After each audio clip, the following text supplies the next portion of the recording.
नमस्कार, मैं हूं कुमार गजेंद्र। भारत टीवी में आपका स्वागत है। हमारे एक दूसरे social media platform podcast with Kumar Gajendra में भी आपका स्वागत है, जहां आप हमें सुन सकते हैं। एक बड़ी खबर हरियाणा चुनाव के लिहाज से सबसे बड़ी खबर यह है कि जो कांग्रेस और आम आदमी पार्टी का जो गठबंधन एक तरीके से अपनी गति से आगे बढ़ रहा था, वो गठबंधन अब टूट गया है। सपना टूट गया है इंडी गठबंधन का, और गठबंधन हरियाणा के अंदर टूट गया है। यानी कि अब हरियाणा के अंदर कांग्रेस और आम आदमी पार्टी का गठबंधन नहीं होगा। देखिए, यहाँ पर बहुत सारी बातें हैं, बहुत सारी चीजें हैं जो हम आपको सिलसिलेवार ढंग से बताने जा रहे हैं। दरअसल जब से कांग्रेस ने विनेश फोगाट और बजरंग पूनिया को अपनी तरफ किया है, अपने पाले में किया है, तब से कांग्रेस ओवर कॉन्फिडेंट हो गई है।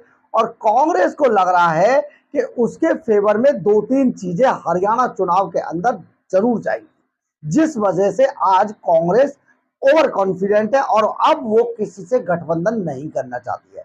यानी कि आप सुनिए इसमें क्या है।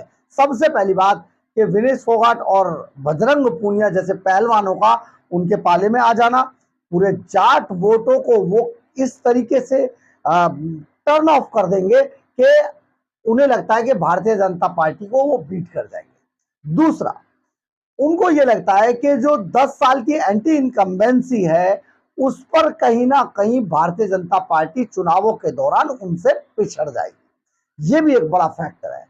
तीसरा जो है, उन्हें लगता है कि जिस तरीके से राहुल गांधी ने पूरे मामले को उठाया और जिस तरीके से खटाखट खटाखट का मुद्दा पूरे देश के अंदर लोकसभा चुनावों के दौरान चला, उससे उन्हें लगता है हरियाणा में भी वो बड़ा बदलाव करने में, वोटों के अंदर बड़ा बदलाव करने में कामयाब हो जाएंगे। चौथा, उनको लगता है कि जो संविधान दिखा दिखाकर वो पूरे देश को बना रहे थे राहुल गांधी, वो जुमला हरियाणा में भी चलने वाला है। तो ये कई चीजें कांग्रेस के पास प्लस में चल रही थी। लेकिन साथ ही जिस तरीके से आम आदमी पार्टी के नेताओं का एटीट्यूड आड़े आ रहा था, बड़ी बड़ी बातें करती थी। आपने सुना होगा कुछ दिन पहले संदीप पाठक ने बड़ा बयान दिया कि अगर कोई पार्टी हमारे से गठबंधन नहीं करेगी तो उसको भुगतना पड़ेगा परिणाम। इससे भी कांग्रेस आला कमान के कई लोग इससे नाराज थे। तीसरा, आप ये समझिए कि इस चुनाव में गठबंधन के लिए, देखिए, चुनाव प्रचार के लिए सुनीता केजरीवाल को उतारा गया है, बाकी आम आदमी पार्टी को बिल्कुल पीछे धकेल दिया गया है। यानी कि सरकार के किसी आदमी को अंदर नहीं लिया गया, चाहे वो गोपाल राय हो, उनको बिल्कुल छोड़ दिया गया है। गोपाल राय का तो कोई मतलब वजूद ही नहीं है पार्टी में। एक मंत्री बना के उन्हें बस रख दिया कि तुम यहाँ बैठे रहो और अपना देखते रहो, ठीक है। अब चलते हैं, आप समझिए, जो अभी अभी तिहाड़ जेल से छूट के आए थे और अपने आप को केजरीवाल के बराबर मान रहे थे, बताइए, केजरीवाल के बराबर मान रहे थे मनीष सिसोदिया, उनको तो बिल्कुल दूध में से मक्खी की तरह निकाल के बाहर फेंक दिया। हरियाणा चुनाव पे हाथ नहीं लगाना। दरअसल है क्या, हरियाणा चुनाव के अंदर सुनीता केजरीवाल को स्टैब्लिश किया जाना है। सुनीता केजरीवाल अगर चुनाव जीतती है, आम आदमी पार्टी जो वो सपना सजोए हुए थे, उन्हें लग रहा था कि अगर चुनाव जीतती है आम आदमी पार्टी हरियाणा के अंदर, तो सुनीता केजरीवाल हरियाणा की मुख्यमंत्री होंगी। ये वो मान के चल रहे थे। इसी दौर में, इसी ट्रेंड पर चलते हुए हरियाणा के अंदर बिल्कुल ट्रेंड करके सुनीता केजरीवाल को चुनाव के अंदर उतारा गया। और चुनाव के अंदर जा जाकर वो हाथ ऊपर करके जोड़ जोड़ के आपका बेटा बनिया जाट, आपका भाई, आपका बेटा, क्या क्या नहीं, पूरा रुदाली जो नाटक है वो उन्होंने वहां पे हरियाणा के अंदर बार बार उतार रखा है। लेकिन हरियाणा का वोटर बहुत ज्यादा समझदार है।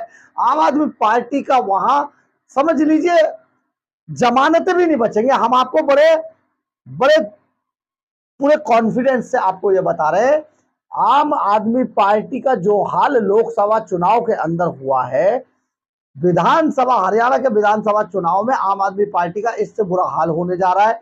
जमानतें नहीं बचेंगी किसी कैंडिडेट की, हरियाणा के अंदर जमानतें नहीं बचेंगी किसी कैंडिडेट की, हम आपको ये बता रहे हैं।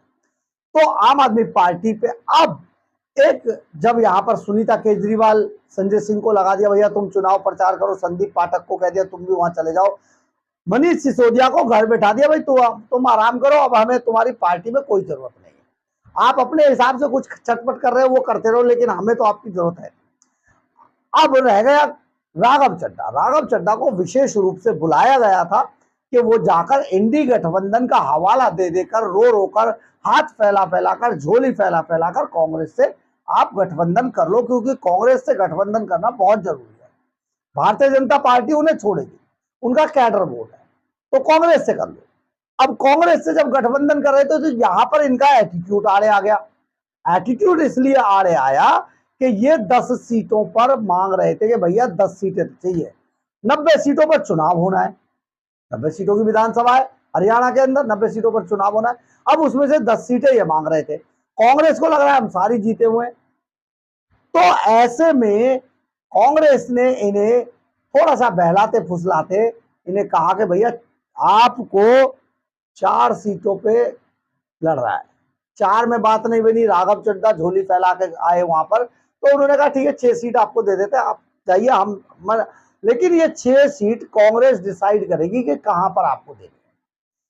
ये मुख्य बात थी वहां पर, क्योंकि देखिए भूपेंद्र सिंह हुड्डा बड़े बड़े कड़क नेता हैं बॉस, आज भी हरियाणा में वो किसी को हाथ नहीं धरने देंगे। इसके बाद दीपेंद्र हुड्डा ने सारा खेल किया पहलवानों का, तो उनकी वैसे ही भैया वहां पर तूती बोल रही है, क्योंकि आज देश के अंदर जो कांग्रेस को एक बार फिर से जो चांस मिलने जा रहा है हरियाणा में, उसके पीछे कहीं ना कहीं दीपेंद्र हुड्डा और भूपेंद्र हुड्डा है, जिन्होंने पहलवानों का यह आंदोलन बेफजूल में शुरू करवाया, जिसका कोई सिर पैर नहीं था। ब्रजभूषण शरण सिंह जैसे लोगों पर बेवजह आरोप लगवाए, हम उन आरोपों पर नहीं बोलना चाहते क्योंकि वो मामला कोर्ट के अंदर है, तो उसको बदनाम कराकर हटवा दिया। अब ये जो पूरा मामला फिर पेरिस ओलंपिक में बदनामी कराई गई, उसके बाद इन्हें लग रहा था कांग्रेस को हरियाणा में उनका वर्चस्व नजर आ रहा है, क्योंकि वो विनेश फोगाट और बजरंग पूनिया को पूरे हरियाणा चुनाव में बेचना चाहते हैं, जगह जगह ले जाकर उन्हें बेचेंगे। देखो हरियाणा के जो बेटी थी, हरियाणा की जो बहू थी, या हरियाणा का जो बताओ ये बेटा था, इसके साथ इतना बुरा किया बीजेपी। ये काफी हद तक अभी तक तो चल रहा है कि भाई कांग्रेस को इसमें बहुत नफा होने वाला है, ऐसे में उन्होंने आम आदमी पार्टी को मुंह नहीं लगाया। हालांकि राघव चड्ढा को नई जिम्मेदारी दी गई थी इस सारे मामले में कि राघव चड्ढा जाकर सेटअप बिठाएंगे, लेकिन राघव चड्ढा की सुन कौन रहा है, किसी ने नहीं सुनी। Raghav Chadha back to pavilion हो गए और लास्ट में गठबंधन पूरी तरीके से टूट गए। अब हरियाणा में आम आदमी पार्टी ने आज 25 विधानसभा पर सीटों पर आज उन्होंने अपने कैंडिडेट लिस्ट घोषित कर दी, और अब शुरू हो गया खेला।